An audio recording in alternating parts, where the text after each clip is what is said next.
Did you ever interact with your narcissist or your toxic person and you're acting in a calm manner, but they're accusing you of being angry? They're accusing you of yelling. Did it ever come across like how they were acting was what they were saying you were doing? And it just seemed to be kind of going back and forth. You're like, wait a second, like, I'm not the one that's angry right now. I'm not the one that's attacking. You're the one that's attacking.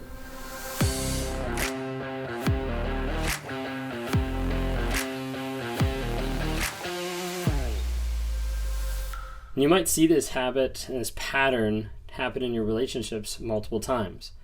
What this is the concept of projection.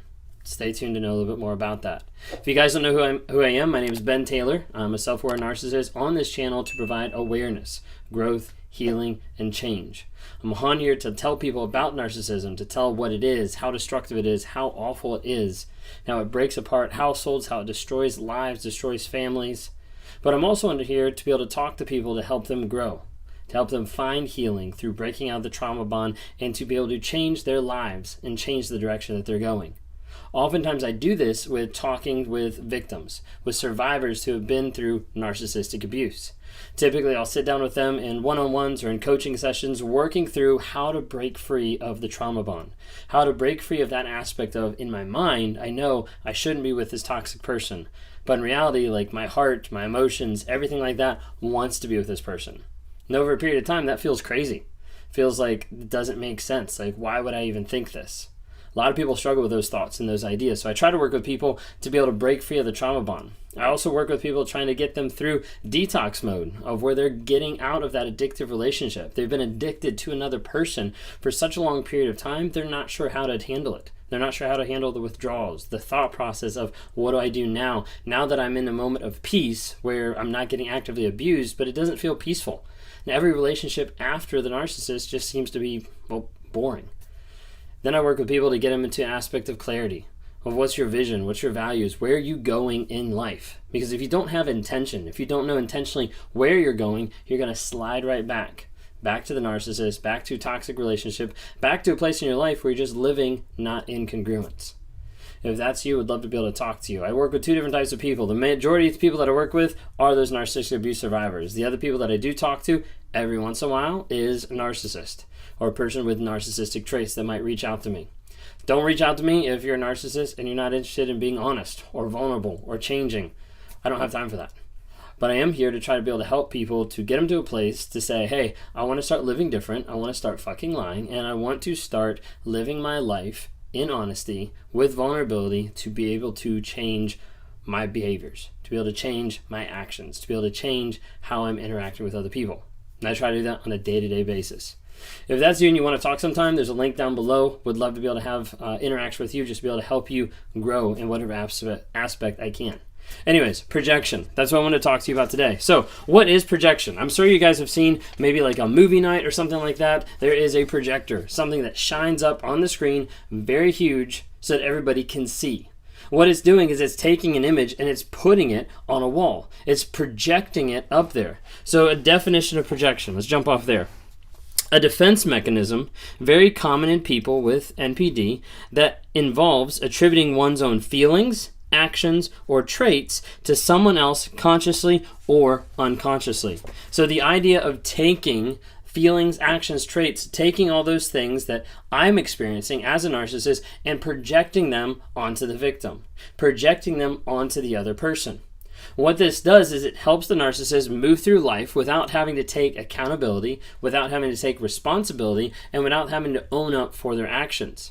So as a result, they end up pushing it back on the other person.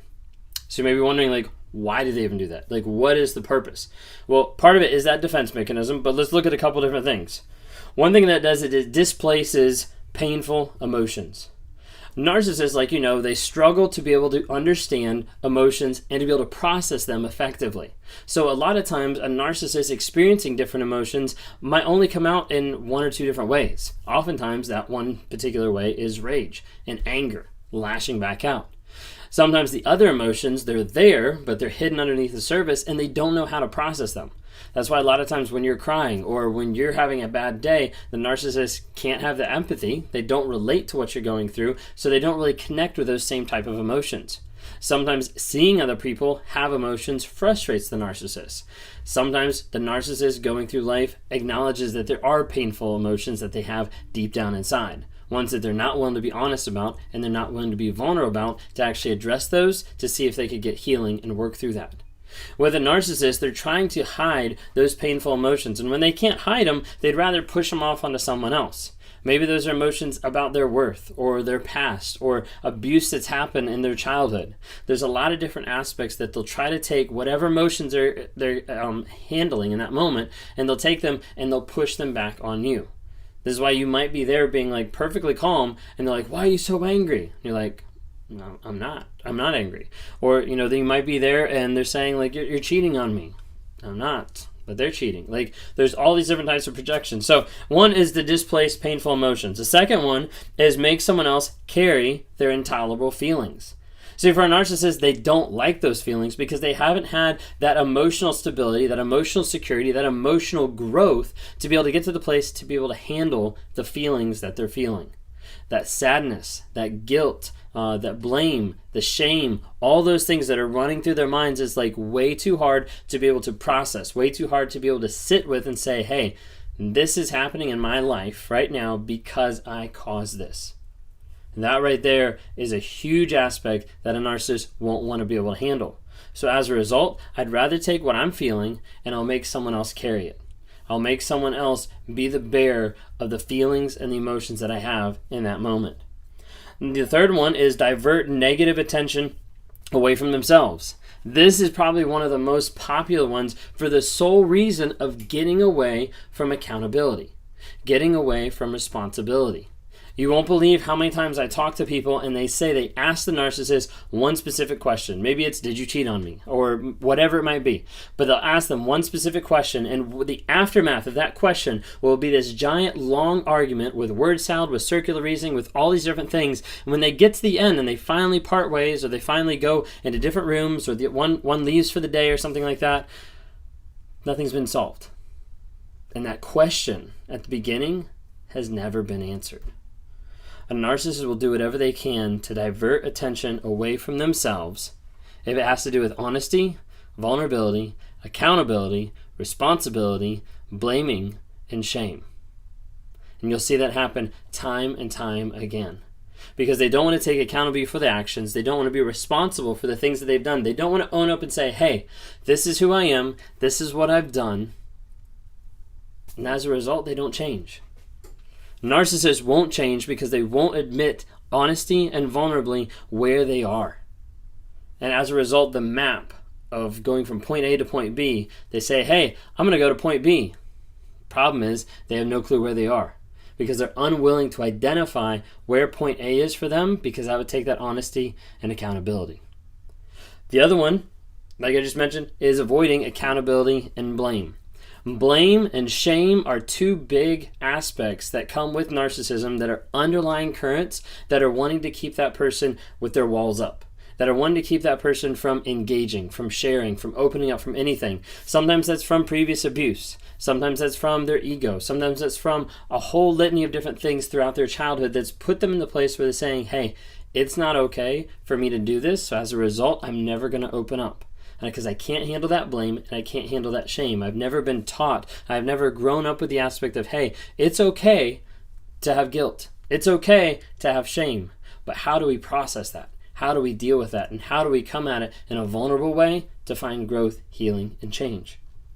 The last one is they'll feel and look good in comparison with someone else.